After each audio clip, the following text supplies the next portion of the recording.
Jabba the Hutt was written by Jim Woodring with art by Art Wetherell and was released between 1995 and 1996 and had a total of 4 one-shot issues, all detailing events in Jabba the Hutt's life before the original trilogy as he deals with being a gangster and the different things that can go on during a big deal.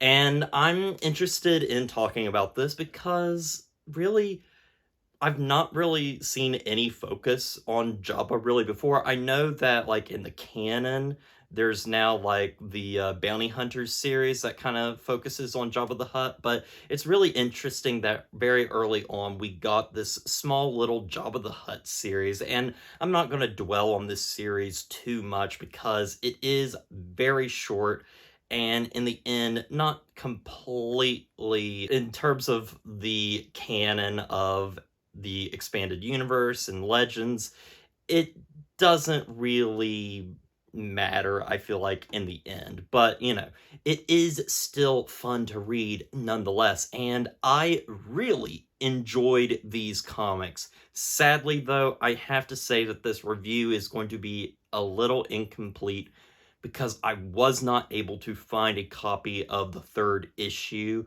of this 4-issue series, but I think by reading the 3 that I did, I was able to come away with a pretty solid opinion of what I think. And these are really fun little stories that, in the end don't matter too much, but it is really nice seeing Jabba in a setting that isn't in the original trilogy. We get to see him deal with certain people and how ruthless he can be. And I really like that, especially in the first 2 issues where there's this moment where he is dealing with somebody and he's like, oh yes, I have a bomb planted, and he delivers on his promise. And there are some very violent things, especially in the 2nd issue where he blows up this alien, and it's brutal and violent, and the art is so colorful and vibrant in these sections, and it is so much fun. But also, I really like that it focuses a little bit on the relationship between Jabba the Hutt and Bib Fortuna, and how Bib Fortuna is very much a lackey very early on. He's his lapdog.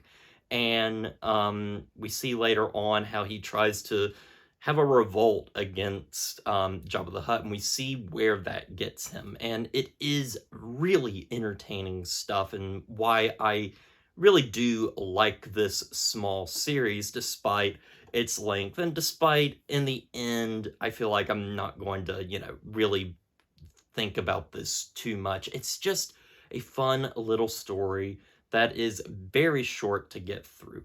But also, I want to talk about the art in this book, and it is really good. It's really solid stuff here. The colors are really good, but I can say that the art, especially compared to what I reviewed previously, like droids, and I'm talking about the Dark Horse droids, that art was absolutely stunning and so realistic.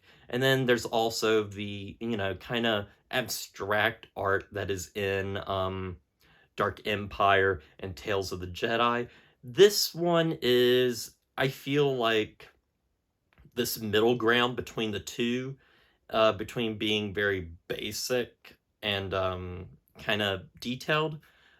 And it is really good, but at the same time, it's not very expressive and can be rather dull at times. But the art, the colors are very vibrant and beautiful, and that is really good stuff. But also, I think the writing is really good. I think they did a really good job of making Jabba the Hutt feel like Jabba the Hutt from the original trilogy. I think he feels ruthless, he feels scary, and he's also really funny too. He has a sense of humor about him that I do really enjoy. So ultimately, I really enjoy this comic. It does have some problems in the art sometimes, just feeling a little too dry and a little too basic, and the stories are nothing to write home about, but they are extremely entertaining, and what is central to it is getting the character right and also the relationship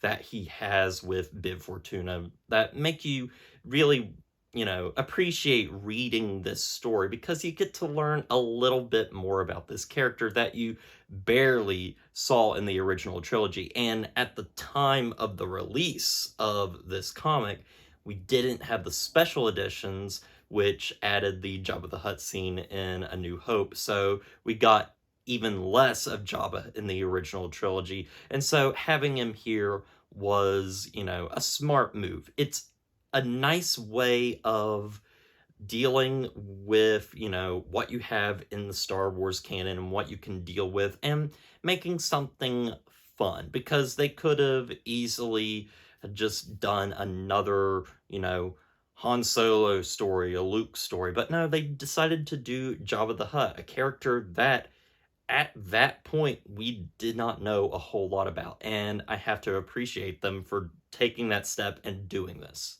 So anyway, guys, with all that said, I'm going to give Jabba the Hutt a 7 out of 10.